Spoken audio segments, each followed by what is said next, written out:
오선 관록의 힘으로 출렁이는 국민의힘 선대위에 중심을 잡다. 이재호 국민의힘 상임고문. 오선 전 국회의원. 친이계 좌장으로 최근 김종인 전 위원장의 선대위 합류를 둘러싼 당내 진통을 두고 목소리를 내며 윤석열 후보의 선전을 위한 진심 어린 조언을 아끼지 않는데 윤석열 후보도 자기 자력으로 대통령이 되겠다 이런 의지를 가져야지 뭘 조그만 결제안을 자꾸 그냥 가서 매달리고 사정하고 그분의 지도력을 국민이 제대로 인정하겠습니까? 이재호 국민의힘 상임고문이 생각하는 차기 대선 승리 전략 집중 분석합니다. 민주당 이재명 후보는 큰 절을 올리며 완전히 새로운 민주당을 만들겠다고 다짐했고 국민의힘 윤석열 후보는 진통 끝에 선대위를 일단 출범시켰습니다. 이제 100일 앞으로 다가온 대선 향방 이재호 국민의힘 상임고문과 이야기를 나눠보겠습니다. 안녕하십니까? 예. 오랜만이십니다. 예, 오랜만입니다. 네네. 지난 한 주 국민의힘은 이 조문 딜레마라고 해야 하나요? 전두환 전 대통령 빈소를 찾느냐 마느냐 논란이 있었는데 다녀오셨죠? 전 다녀왔습니다. 네. 어떤 역사적 평가에 앞서 인간적인 도리가 우선이다 이렇게 보신 겁니까? 그렇습니다. 정치인은 또 정치인이 지켜야 할 그 도리가 있고 예의가 있는데 네. 전두환 대통령의 공과에 대해서는 뭐 역사적으로 평가하는 거고 그러나 전직 대통령이 돌아가셨는데 정치인의 한 사람으로서 예의를 표하는 거는 그건 뭐 당연하지 않느냐 네. 그런 차원에서 전 다녀왔습니다. 네. 부인 그 이순자 씨의 사과를 두고도 논란입니다. 이 고통받은 분들께 남편 대신 사과한다라고 했지만 이게 또 5.18 관련은 아니라고 하네요. 그럼 도대체 어떤 사과냐 이런 지적들이 나옵니다. 사과도 대통령 전두환 대통령이 당사자가 사과를 한번 해야지. 그렇죠. 부인이 뭐 두루뭉실하게 전두환 대통령 재임주에 고통받은 사람이 어디 한두 사람이 계세요. 네. 그건 사과도 아니죠. 네. 윤석열 후보의 그 선대 인선이 발표됐습니다만 김종인 전 위원장과의 관계가 아직 정리가 안 돼서 여전히 좀 논란인데 선대위 구성을 둘러싼 윤 후보와 김 전 위원장의 갈등 문제는 어떻게 보고 계세요?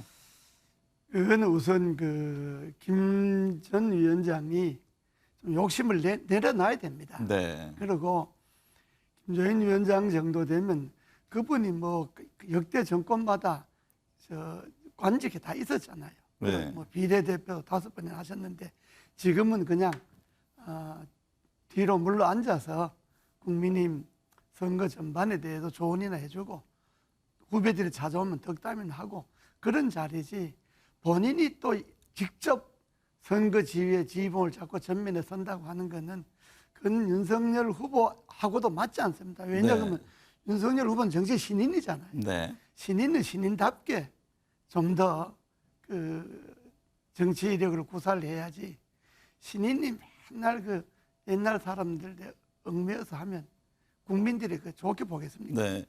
선거 100여일 남겨놓고 이렇게 소모적인 논쟁에 빠져 있어야 되겠느냐. 이제 당 내에서도 이런 지적들이 나오던데요. 그렇습니다. 이 선거 100일 남겨놓고 현재 윤석열 후보가 된 지가 벌써 3주가 지나지 않습니까? 네.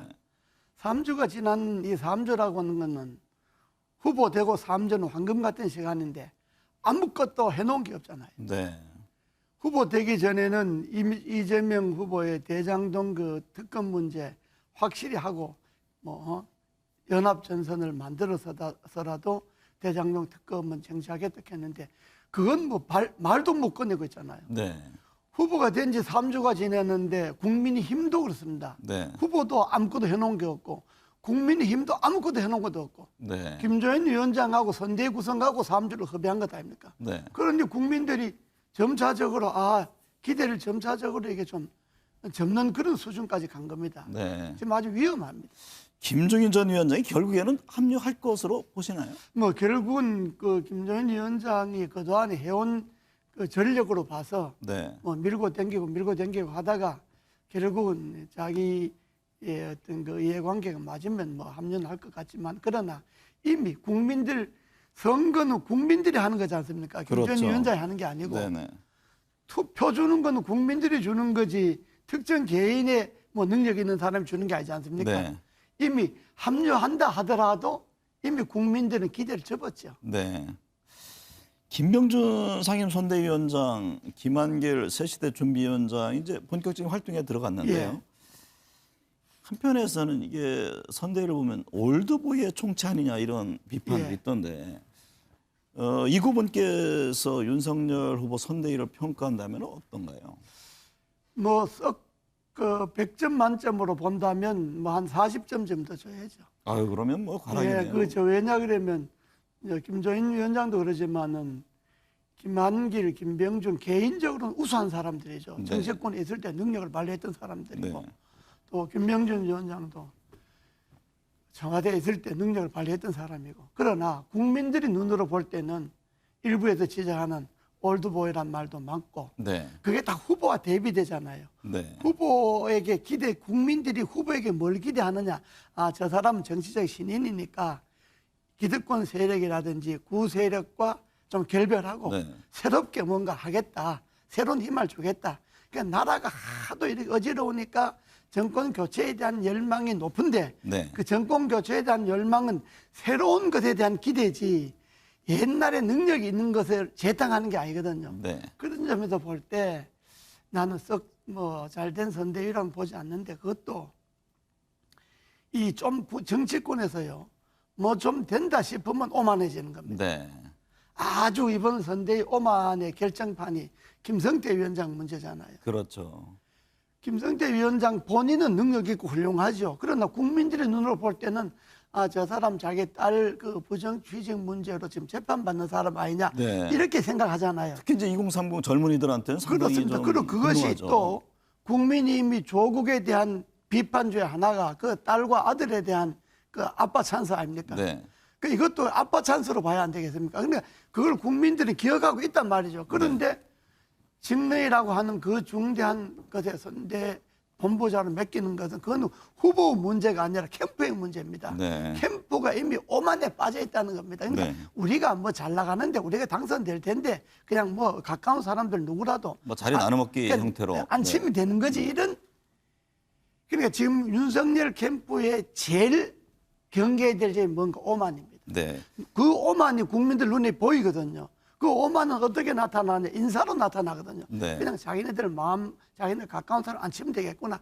그것이 국민들 눈에는 안 좋게 보입니다. 이재호 전 대표께서 이제 여러 이제 정치적 경륜을 갖고 예. 계신데요. 지금 민주당 이재명 후보는 부동산이라든가 청년 통일 문제, 정책 행보를 예. 지금 이어가고 있습니다. 근데 앞서 말씀하셨듯이 윤석열 후보의 정책과 비전이 잘 보이지 않는다 이런 지적들인데 이게 중요한 문제 아닙니까? 정책과 비전이 제시된 것이 없고요. 네. 2030 젊은 사람들이 윤석열 후보다. 저 사람 믿으면 나라가 바꿔지겠다. 새로워지겠다. 네. 이런 기대가 없는 거고 이재명 후보는 뭐 많이 이야기하는데 그게 다 거짓말이지 않습니까? 네. 이재명 후보는 뭘 해결해야 되나 그러면 대장동 게이트, 대장동 문제를 건국 이래 가장 큰 부동산 비리인데 네. 그걸 해결하지 않고 그걸 특검을 받아서 털지 않고 말로만 특검 이야기하고 내용적으로는 민주당 특검을 좀 안 하고 있지 않습니까? 네. 그러니까 이재명 후보는 온갖 이야기를 해도 대장동 문제를 특검으로 털지 않으면 네. 표가 안 됩니다. 네.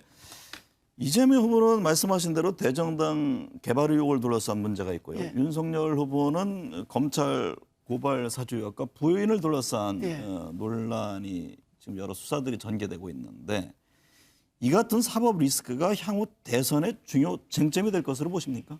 이제 지금은 아직 100일 남았으니까 그냥 네. 여론으로 왔다 갔다 하지만은 대선 전이 이제 본격화돼서 내년 이제 1, 2월에 들어가면 네.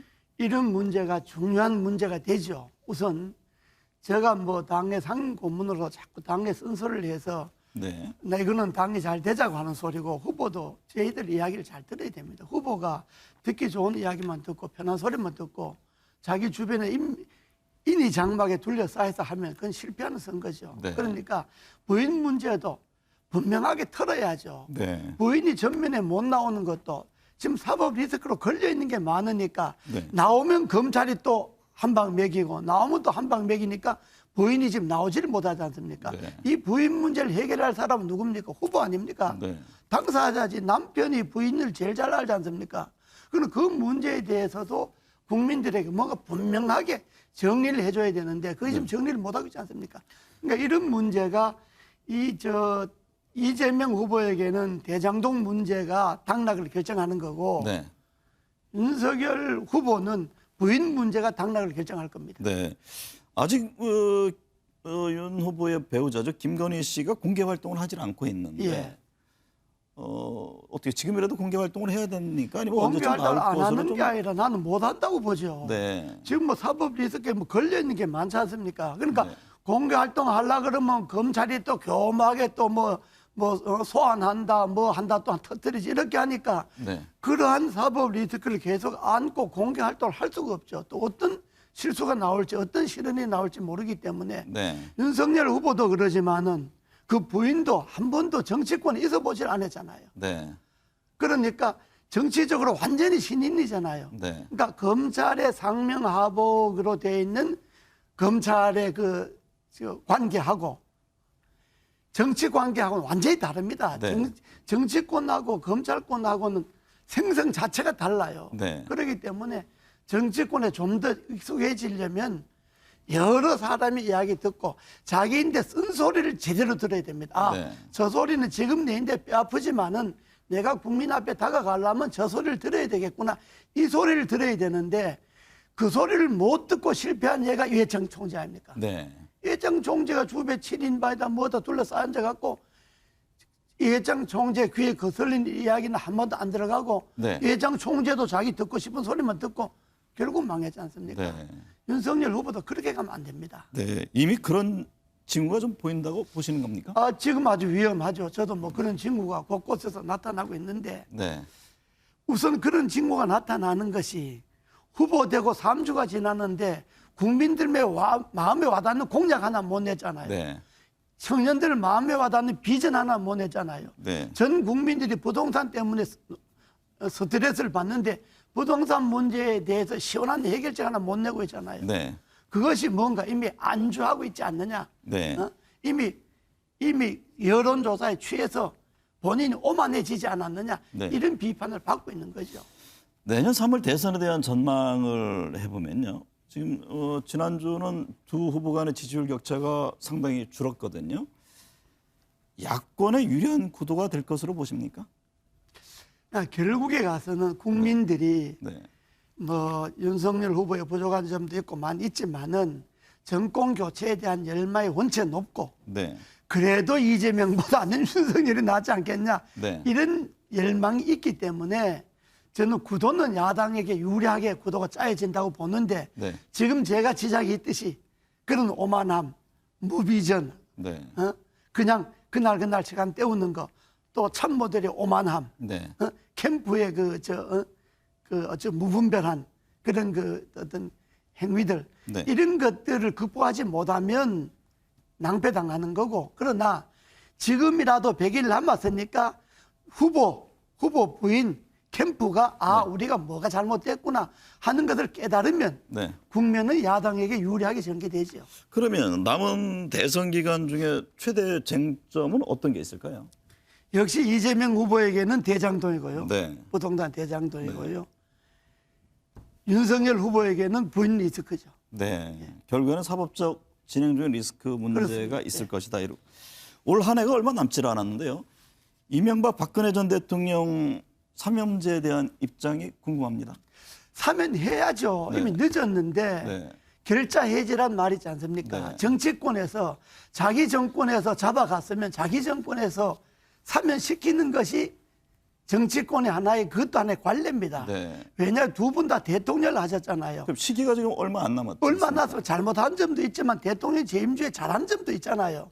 공과가 있는 건데 네. 과에 대해서는 이미 감옥을 4년이나 살릴 만큼 살렸으니까 이제는 연말이 얼마 안 남았는데 나는 연말에 문재인 대통령이 사면 하는 것이 옳다고 봅니다. 네. 문재인 정부 임기가 6개월 남았는데요. 지난 임기 중에 잘한 점과 잘못한 점 한 가지를 꼽는다면 어떤 겁니까?